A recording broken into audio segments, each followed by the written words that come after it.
Engineers کسی بھی ملک میں ریڑھ کی ہڈی کی حیثیت رکھتے ہیں۔ تعمیر کا کام انجینئرز کے بغیر ممکن نہیں۔ سائنسدان محقق ریسرچ کے ذریعے علم کو نئی جہت فراہم کرتے ہیں۔ انجینئر علم کو انسانوں کی زندگی میں ترقی کا زینہ بنانے کا کام کرتا ہے۔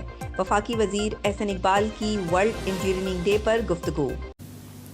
انجینئرز جو ہیں وہ کسی بھی ملک کے لیے ریڑھ کی ہڈی کی حیثیت رکھتے ہیں، چونکہ تعمیر کا کام انجینئرز کے بغیر نہیں ہو سکتا۔